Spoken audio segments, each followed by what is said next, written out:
A flashlight, such a popular thing in today's age. You find batteries at the store, you find a flashlight at the store, and you have light when you need it. But what if it's the end of the world and all you have is a bag of electronics? A lot of people look at this stuff and they think it's trash. It's just bits and pieces of stuff that was removed off electronic boards. But what if it's the end of the world and there is no more stores and then you need to make a flashlight? Can you make one? This is just a capacitor, but it will be able to store energy. This is a solar panel and will be able to produce energy. This is an electric motor. This will be able to produce also electricity. And this is an LED light. This will be able to power on your Quest and you will be able to make a little flashlight. Today I'm going to build on the test board the principle behind a full-scale flashlight that I'm going to bring you on a later video.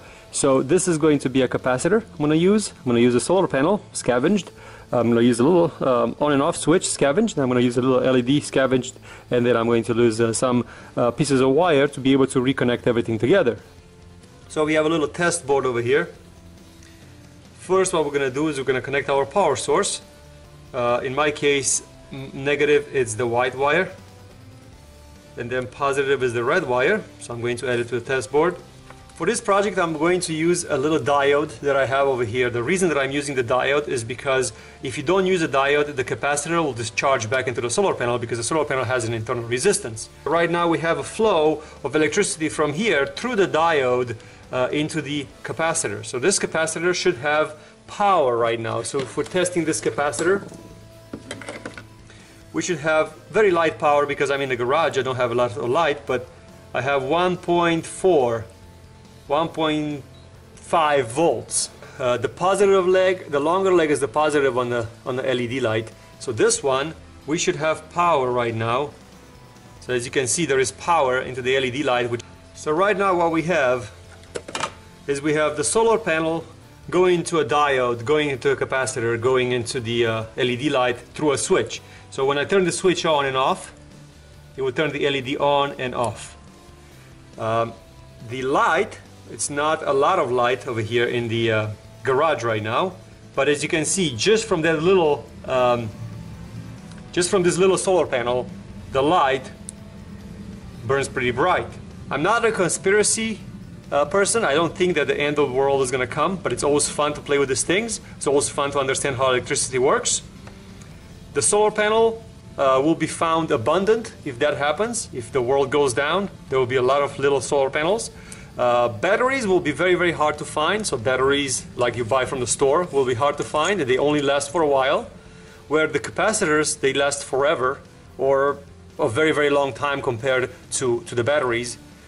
So you will be able to create a very, very nice flashlight out of these things without too much effort, because the capacitors will live forever where the batteries will not be available.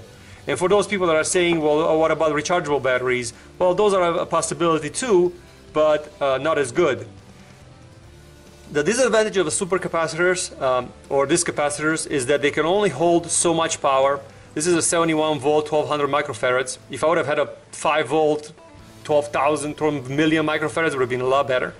So finding the right capacitor will do the trick. But with a bunch of these, you will be able to create a flashlight. It will be big and will not be pretty, but it will be better than carrying a torch. So that's my little project for today. I'm going to charge this solar panel outside. I'm going to take it into the sun and then show you how bright this thing is once it's fully charged, because right now it's not fully charged. It's just running off the light here inside the garage. I just bought it back from the sun, so let's test the voltage. It's 5.71. As you can see, the voltage doesn't drop because the diode keeps everything in place, so it doesn't allow the capacitor to discharge back into the solar panel. That diode is very, very important. And now if I'm going to flip the switch, this LED light should be a lot brighter than it was before. This also gives you a very, very good understanding of how much power you could store into an actual battery versus a supercapacitor. Just to give you an example, this capacitor at this voltage will hold almost as much power as this big one, because this is a 71 volt and this is only a 25 volt, 10,000 microfarads. This is a 12,000 microfarads. So theoretically, this capacitor, this small one, will hold at this voltages exactly the same power as this capacitor, this big one, and look at the difference. Next, we're going to try to build an actual LED light with all the capacitors that I have over here and see if we could make it so it will run as good as I think it will. We'll see. I'm going to try to make it out of like some kind of like a box with multiple capacitors that I have. Unfortunately, I only have 2 of the same. Everything else is mix and match, but theoretically it should work with no problem whatsoever. So stay tuned, subscribe to my channel for the next video, because in that video I'm going to show you how to run this LED light for a little bit longer than 3 seconds. And also I'm going to show you into a future video how can you generate your own power by using an electric motor, because you have to convert the AC to DC to be able to run an LED light and charge supercapacitors.